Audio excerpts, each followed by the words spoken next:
खिलौने ले लो खिलौने, रंग बिरंगे खिलौने, अपने बच्चों के लिए ले लीजिए। दीदी, मुझे ये वाला खिलौना चाहिए।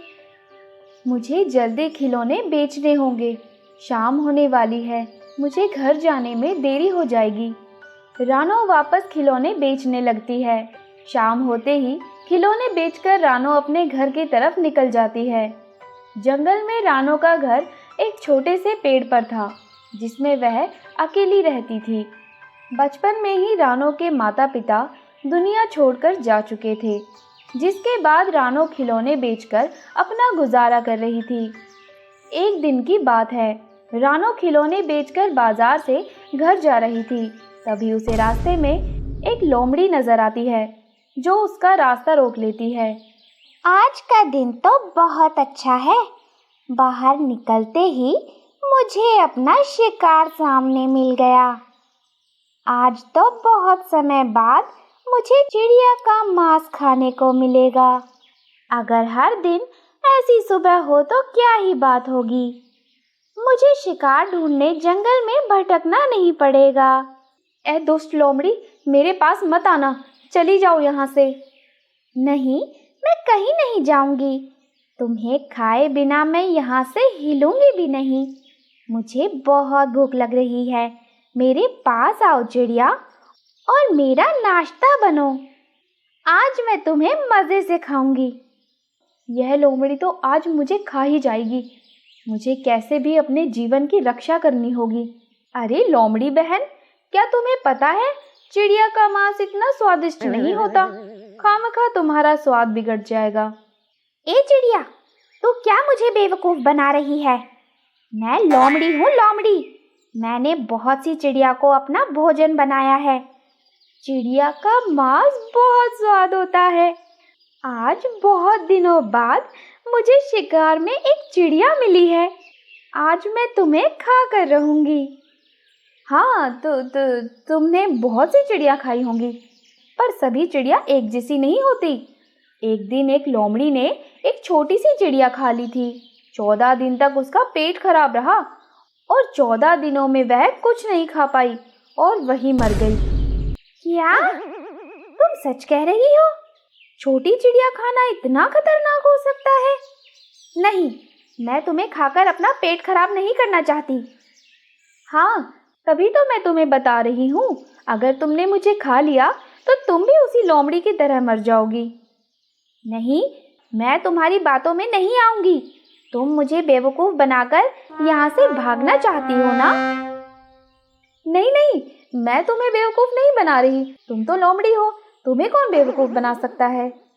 तुम चाहो तो जब मैं थोड़ी बड़ी हो जाऊंगी तो तुम मुझे खा सकती हो। तब तक तुम मेरे बड़े होने का इंतज़ार करो। ठीक है चिड़िया, अगर तुम्हारी बात में ज़रा भी सच्चाई है तो मैं अपना पेट खराब नहीं करना चाहती, तो मैं तुम्हारी बात मान लेती हूँ। और वैसे भी इतनी सी उम्र में मैं मरना नहीं चाहती। अभी मेरी उम्र ही क्या है। ठीक है, मैं तुम्हारे बड़े होने का इंतज़ार करूँगी और तुम्हारे बड़े होने के बाद तुम्हें खा जाऊँगी और तुम्हारे स्वादिष्ट मांस से अपनी भूख मिटाऊँगी। तुम कहाँ रहती हो? मैं वहीं तुम्हारे पास तुम्हें खाने आऊँगी। यहाँ से थोड़ी दूर ही छोटे से पेड़ पर मेरा घर है। लोमड़ी रानो की बात में आ जाती है और वहाँ से चली जाती है और रानो उस पर हंसने लगती है। आज तो बच गई, वरना आज ही यह लोमड़ी मुझे कच्चा खा जाती। जल्दी यहाँ से निकलती हूँ, इससे पहले कि कोई और मुसीबत आ जाए। रानो वहाँ से अपने घर की ओर चली जाती है। तभी उसे कुछ पक्षी बातें करते हुए दिखाई देते हैं और वह उनके पास जाती है। अरे, तुम सब यहाँ एक साथ, क्या बात है? अरे रानो, तुमने सुना नहीं? ये दिन बरसात के हैं और इस बार सूचना पक्षी के अनुसार बारिश बहुत तेज होगी। हम सभी को अपने घर मजबूत करने होंगे। हम सभी इसी बारे में बात कर रहे थे। सभी पक्षी भारी बारिश की सूचना से परेशान थे। सभी पक्षी इस बारे में बात कर रहे थे। कुछ पक्षी वहां से चले जाते हैं। क्या हुआ रानो, तुम अपना घर मजबूत करोगी या नहीं? हाँ, मैं भी अपना घर मजबूत करूंगी। पिताजी ने मरने से पहले मेरे लिए कुछ रुपए रखे थे। आज उन्हीं से मैं घर मजबूत करने का सामान खरीदूंगी। तभी मैं घर मजबूत कर पाऊंगी। पर सारे रुपए अगर घर मजबूत करने में लगा दोगी तो खाओगी क्या? खाने के लिए भी तुम्हें कुछ सोचना चाहिए। जंगल के सभी पक्षी घर मजबूत करके खाना इकट्ठा करने में जुटे हैं ताकि बारिश के दिनों में सभी अपने अपने घरों में रह सके, किसी को भी भोजन की तलाश में बाहर नहीं जाना पड़े। तुम भी अपने घर में कुछ राशन रख लेना, वरना तुम्हें परेशानी होगी। मैं ये खिलौने बेचकर कुछ रुपए इकट्ठा करने की कोशिश करती हूँ। खिलौने बेचने से कोई लाभ नहीं होता। तुम खिलौने बेचना छोड़ दो रानो, इससे अच्छा तुम कुछ और काम कर सकती हो। बारिश के दिनों में सभी को पकोड़े पसंद आते हैं, तुम भी पकोड़े बनाकर बेचो, क्या पता तुम्हें उससे अच्छा मुनाफा हो जाए। चलो अब मैं चलती हूँ, मुझे घर के बहुत काम है, मुझे भी किसी काम से जाना है, इसलिए मैं भी चलती हूँ। दोनों रानों को सलाह देकर वहाँ से चली जाती हैं। कुछ दिन बीत जाते हैं और बारिश शुरू हो जाती है। पूरे जंगल में भारी वर्षा हो रही थी। 3 दिन लगातार बारिश से पूरे जंगल में पानी भर गया। बाहर बहुत तेज़ बारिश आ रही है। इतनी तेज़ बारिश तो जंगल के लिए ठीक नहीं है। मेरे घर में भी पानी कभी भी अंदर आ सकता है। मुझे जल्दी कुछ करना होगा, वरना मेरे घर में पानी भर जाएगा। कोई है? दरवाज़ा खोलो, कोई है? दरवाज़ा खोलो। रानू दरवाज़ा खोलती है और सामने देखती है कि एक चिड़िया घबराई हुई हालत में है। वह उसे घर के अंदर लेती है। तुम इतनी बारिश में कहाँ जा रही थी? मैं एक जादुई चिड़िया हूँ। मैं जंगल से गुजर रही थी, तभी मुझे एक दुष्ट लोमड़ी ने पकड़ लिया। उसी से भागते हुए मैं यहाँ तक पहुँची हूँ। आपको डरने की कोई ज़रूरत नहीं है, लोमड़ी यहाँ तक नहीं पहुँच पाएगी। थोड़ी देर में बारिश बढ़ जाती है और रानो परेशान हो जाती है। तभी जादुई चिड़िया की नज़र खिड़की पर जाती है, जहाँ से लोमड़ी अंदर की तरफ झांक रही थी। कहाँ मर गई चिड़िया? हे भगवान, ये लोमड़ी मेरा पीछा करते हुए यहाँ तक आ गई। अरे, यह तो वही लोमड़ी है जिसने उस दिन मेरा रास्ता रोका था। आज तो लगता है हम दोनों इस लोमड़ी का शिकार हो जाएंगे। रानो की आवाज़ सुनकर लोमड़ी उसे पहचान लेती है और कहती है, अच्छा, तो आज मेरे दोनों शिकार एक ही घर में छुपे हुए हैं। आज तुम दोनों को पकाकर मैं अच्छी दावत करूँगी। छोटी चिड़िया, आज तो मैं तुम्हें नहीं छोड़ूंगी।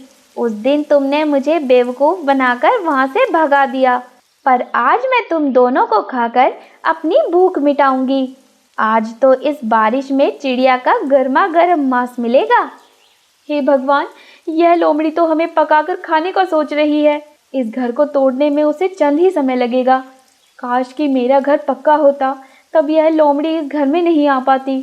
रानो की बात सुनकर जादुई चिड़िया को एक आइडिया आता है और वह घर में रखे हुए सामान को देखती है और उसकी नज़र रानो के बनाए खिलौनों पर जाती है और वह उन खिलौनों पर जादू करती है। देखते ही देखते सभी खिलौने मिलकर एक बड़े से खिलौना घर में बदल गए। रानो का घर एक जादुई खिलौना घर में बदल जाता है, जिसकी दीवारें बहुत ही मजबूत थीं।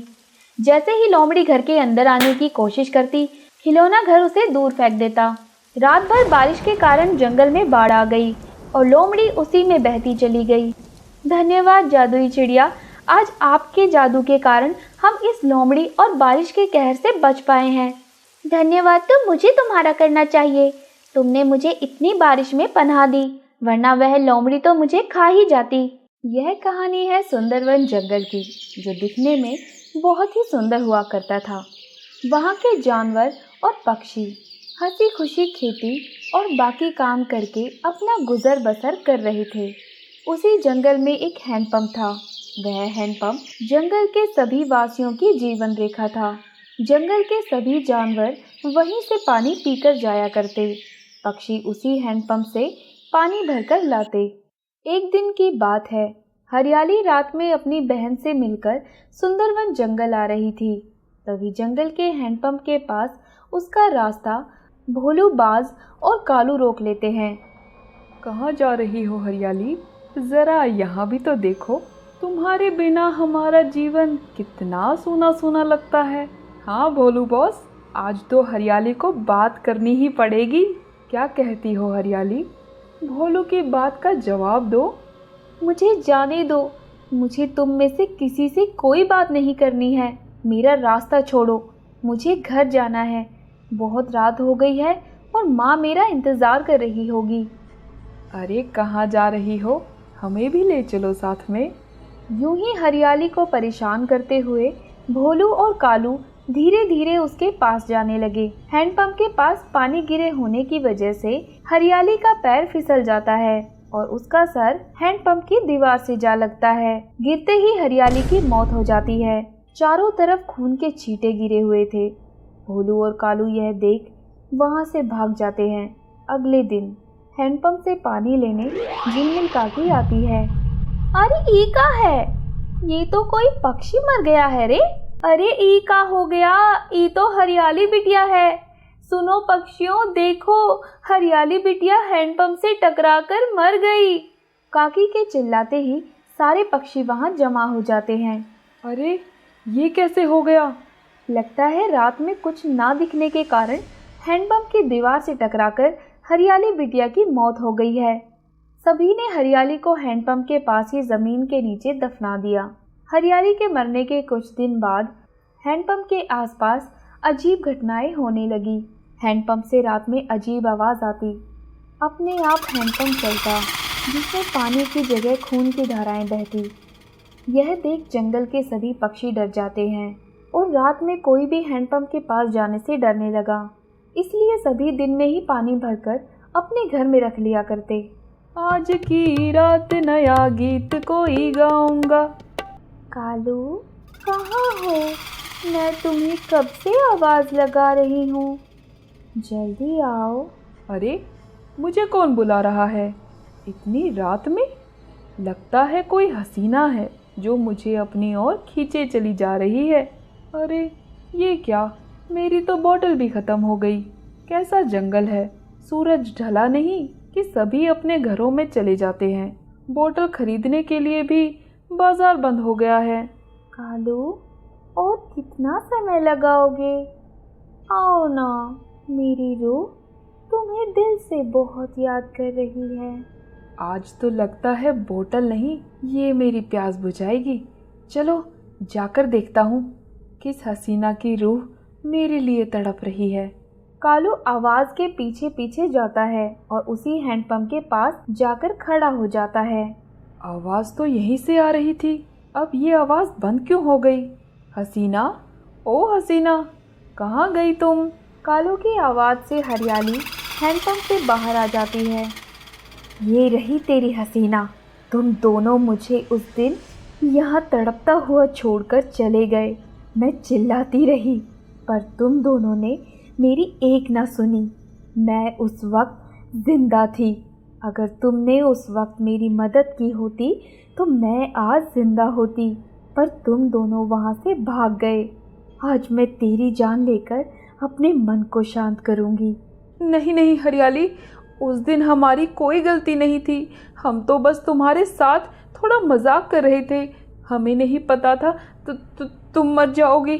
तुम्हारा बहता खून देखकर हम डर गए थे, इसलिए हमारे पास भागने के अलावा और कोई रास्ता नहीं था। मुझे माफ़ कर दो हरियाली। हरियाली एक झटके में कालू की खोपड़ी उसके शरीर से अलग कर देती है। अगले दिन, अरे यह क्या? यह किसका शरीर इस हैंडपंप के पास पड़ा है और इसका सर कहाँ है? वो देखो, वो तो कालू है। इसका सर सेब की तरह पेड़ से क्यों लटक रहा है? लगता है कल रात हैंडपंप की चुड़ैल ने एक और शिकार कर लिया है। हे भगवान, जल्दी से पानी भरो गौरी, हमें घर चलना चाहिए। आए दिन हैंडपंप की चुड़ैल का खौफ बढ़ता ही चला गया। अब हर रोज़ रात में कोई ना कोई जानवर गायब होने लगा, जिसकी लाश सुबह हैंडपंप के पास मिलती। रात में अब कोई भी पक्षी बाहर नहीं घूमता। एक दिन, रानो, पानी की समस्या हो गई है। मेरे घर पर पानी ख़त्म हो गया है। अब मैं कैसे हैंडपंप तक जाऊं? मौसी, आज रात के लिए तो पानी मैं तुम्हें दे सकती हूँ, पर कल सुबह तुम हैंडपंप से पानी ले आना। अगली सुबह सारे पक्षी इकट्ठा होते हैं। जंगल के सारे पक्षी हैंडपंप की चुड़ैल से डरे हुए हैं। अगर सभी पक्षी और जानवर उस चुड़ैल का शिकार हो गए तो जंगल खाली हो जाएगा। हमें हैंडपंप की चुड़ैल का कुछ करना होगा। हाँ काकी, हम क्या करें? वरना जितनी स्पीड से चुड़ैल पक्षियों को मार रही है, जल्दी ही जंगल खाली हो जाएगा। हम सभी मिलकर झंडू बाबा के पास चलते हैं। वही अब हमें कोई टोटका बताएंगे इस हैंडपंप की चुड़ैल से बचने का। अपनी सूझबूझ से सभी झंडू बाबा के पास जाते हैं। बाबा, अब आप ही हमारी नैया पार लगा सकते हो। जंगल में हैंडपंप चुड़ैल ने आतंक मचा रखा है। आए दिन वह किसी न किसी पक्षी या जानवर को मारकर खा जाती है। सुबह उसकी लाश हैंडपंप के पास और सर हवा में लटकता हुआ नजर आता है। सभी की बात सुनकर झंडू बाबा ध्यान लगाते हैं और कुछ देर बाद कहते हैं, वह चुड़ैल ऐसे ही नहीं जाएगी। इस जंगल से उसकी आत्मा एक बलि और चाहती है। सभी बाबा की बात से हैरान हो जाते हैं और बाबा से उसकी वजह पूछते हैं। वह उसकी आखिरी बलि होगी। आज से कुछ महीने पहले वहाँ से हरियाली गुजर रही थी। उसे भोलू और कालू ने परेशान किया, जिसके कारण वह वहीं तड़प तड़प कर मर गई। भोलू और कालू ने हरियाली के साथ अच्छा नहीं किया, पर झंडू बाबा, अभी तक उसने बहुत से पक्षियों की जान ली है। अगर भोलू और कालू ने गलती की है तो उसकी सज़ा बाकी पक्षियों और जानवरों को क्यों मिली? हरियाली जब अपनी आखिरी सांसें गिन रही थी तो उसने बहुत से पक्षियों और जानवरों को आवाज़ लगाई, पर किसी ने भी उसकी आवाज़ नहीं सुनी और हरियाली ने दम तोड़ दिया। पर झंडू बाबा, हरियाली को तो हैंडपंप के पास ही हम सभी ने दफन कर दिया था, फिर उसकी आत्मा? हरियाली भोलू और कालू की बलि चाहती है।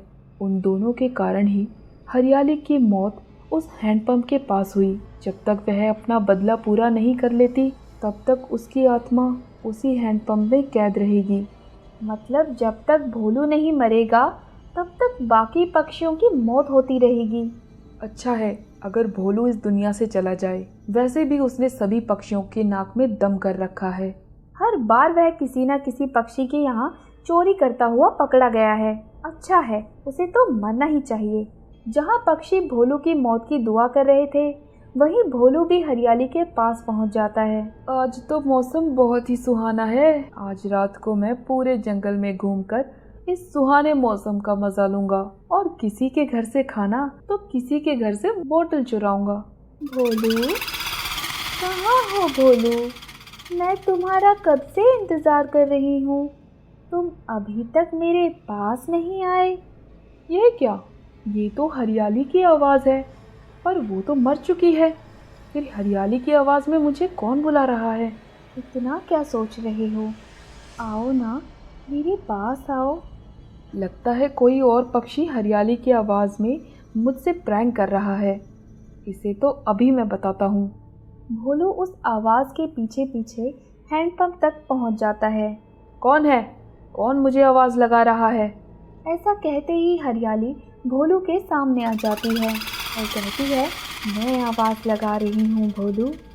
तुम? हरियाली, तुम तो मर चुकी थी ना? मरकर भूत बन गई? हाँ, मैं भूत बन गई। तुम दोनों मुझे मारकर यहीं छोड़ गए और तड़प तड़प कर मैंने यही दम तोड़ दिया। कालू को मैंने उसका फल दे दिया है और अब तुम्हारी बारी है।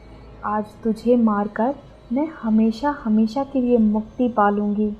तो कालू को इतनी बेरहमी से तुमने मारा है? मुझे छोड़ दो हरियाली, मेरी कोई गलती नहीं थी। वो तो कालू ने मुझे भड़काया था तुमसे बात करने के लिए। मुझे माफ़ कर दो। हरियाली कालू की तरह ही भोलू का सर धड़ से अलग कर देती है और भोलू भी मर जाता है, जिसके बाद हरियाली को मुक्ति मिल जाती है और जंगल हैंडपंप की चुड़ैल से मुक्त हो जाता है। अगर आपको हमारी कहानी अच्छी लगी और ऐसी ही कहानियाँ और देखना चाहते हैं तो हमारे चैनल को सब्सक्राइब कर लें और बेल आइकन पर क्लिक कर दें। और हाँ, शेयर करना मत भूलिएगा।